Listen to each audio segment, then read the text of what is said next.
মমতা ব্যানার্জি জিন্দাবাদ। মমতা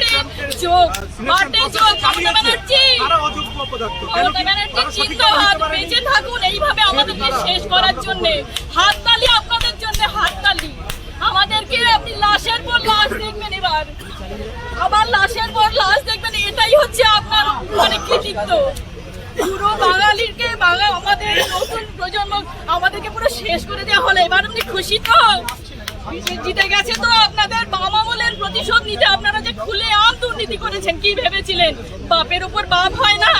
দেখে নিলেন তো এবার বাপের উপর বাপ হয়। আপনাদের অন্যায়ের জন্য আজকে আমাদেরকে বলির পাঠা হতে হলো, বলির পাঠা।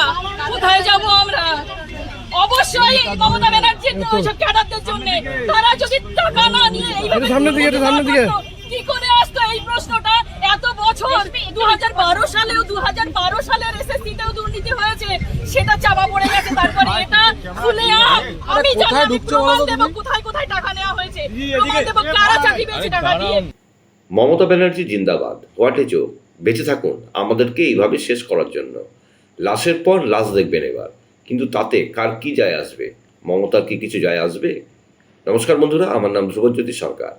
পশ্চিমবঙ্গের দুর্ভাগ্য যে এত কিছুর পরও মানুষ বুঝবেন কিনা জানি না, কিন্তু মনে রাখবেন মমতা একমাত্র দোষী না। মমতার সাথে সেই সব ব্যক্তি সমানভাবে দোষী যারা এর পরও মমতাকে সমর্থন করবে।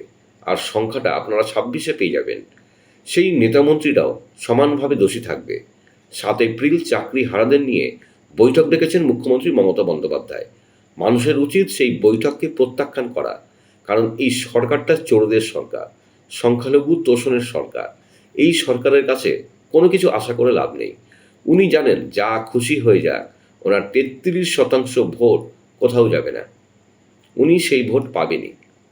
আর সেই সাহসেই এত চুরি আর শুধু সংখ্যালঘু তোষণ। বাংলায় মমতা ব্যানার্জি জিন্দাবাদ। মমতা ব্যানার্জি জিন্দাবাদ। বেঁচে থাকুন এইভাবে আমাদেরকে শেষ করার জন্য। হাততালি আপনাদের জন্য, হাততালি।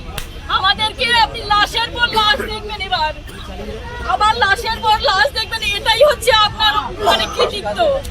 পুরো বাঙালিকে আমাদের নতুন প্রজন্ম আমাদেরকে পুরো শেষ করে দেওয়া হলো। এবার আপনি খুশি তো? জিতে গেছে তো? আপনাদের বাম আমলের প্রতিশোধ নিতে আপনারা যে খুলে আম দুর্নীতি করেছেন, কি ভেবেছিলেন বাপের উপর বাপ হয় না? দেখে নিলেন তো এবার বাপের উপর বাপ হয়। আপনাদের অন্যায়ের জন্য আজকে আমাদেরকে বলির পাঠা হতে হলো, বলির পাঠা। কোথায় যাব আমরা? অবশ্যই মমতা ব্যানার্জির ওইসব ক্যাডারদের জন্য।